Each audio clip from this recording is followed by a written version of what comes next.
you're tuned into another episode of Tag Out and Drag Out. I'm your host, Jason Carr, and I'll be discussing a topic that, well, in the last probably 7 years now has become quite important to me. I've had some back injuries and shoulder and so forth injuries, and so I can't handle recoil quite as well as I used to be able to. So the question is how do you reduce recoil in your hunting rifle or target rifle? Well, some of the things are the stock design. You're wanting to make sure that you're actually fitting it properly to the shooter. The length of pull for you is going to matter a lot. Having a high quality, really good butt pad can reduce recoil significantly. I find in some rifles they don't even have a recoil pad, or it's this like a hockey puck or something like that, and that does absolutely nothing for reducing recoil. The other things that can affect it significantly is the total weight of the rifle. So that would be your rifle with your scope, rings, maybe bipod, that kind of a thing. The heavier the rifle, the more that it's going to reduce recoil. Some other things that you can do to reduce recoil, provided you have a threaded barrel, is you can put on a muzzle brake. Another thing that you could do would be put on a suppressor. There's some varying numbers on that. As far as a muzzle brake is concerned, I've seen some boast up to, even 70-80% reduction in recoil, but myself, I've never seen one that reduces recoil that good. I've seen maybe 50%, which is quite significant. I have not had much use with suppressors as they're illegal here in Canada, so it's all just online research that I've done there. But from what I can tell, they can reduce recoil by maybe 30 to 40%. Other things that you can do to reduce recoil is, if you're a hand loader, you could slightly adjust the powder level within your cartridges. Although you don't want to tinker with that too much, in my opinion. If you adjust the powder too much, you're really then at that point, why are you even shooting that cartridge?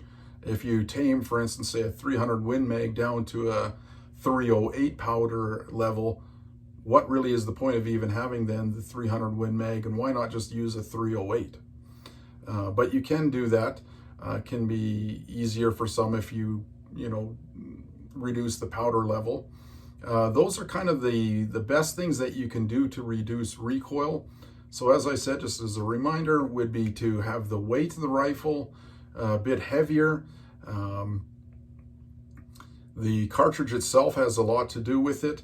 Having a really good high quality recoil pad can help significantly, making sure the rifle is fitted properly to you.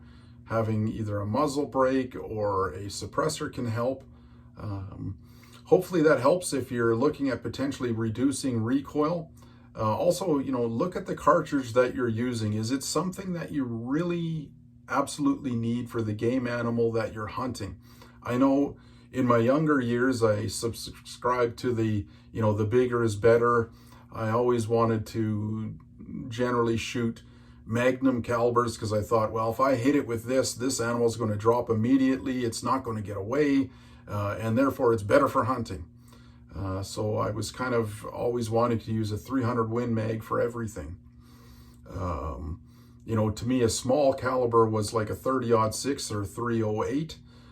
But as I've aged and, as I said, I've had some back and shoulder issues, I look at calibers and cartridges significantly differently.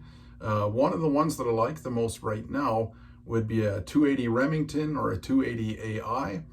Now, the reason why I say that is it's effective on virtually any game animal out there. There's a wide range in bullet weights. 7mm is a very deadly round. It has very high ballistic coefficient. There's a huge weight range. In a 280 or 280 AI, you could load from, say, as low as maybe 120 grains all the way up to, even 185 grain bullets. A 280 AI has almost the same ballistics of a 7mm Rem Mag, but it doesn't have that magnum recoil. The recoil in a 280 AI is pretty much the same as about a 270. The difference is negligible. I don't think anybody could tell the difference. So as long as you can handle about that level of recoil.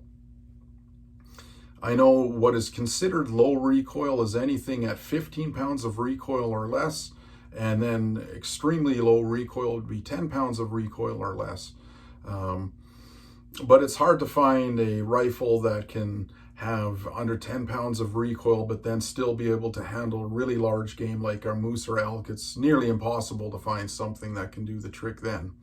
The other thing that you have to keep in mind is it's not necessarily about having this huge bullet. It's placing it really accurately, precisely where you want it. So if you hit in the vitals, that will help significantly. And then having really high quality ammunition.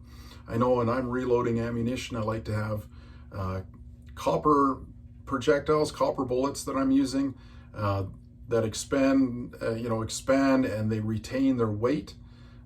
So they tend to put a fairly decent sized hole into the animal, and it retains the weight of the bullet all the way through the impact. Anyway, I hope that helps answer that question on how to reduce recoil or make it manageable for you at least. Please like, share, and subscribe my videos. Have a great day and happy hunting.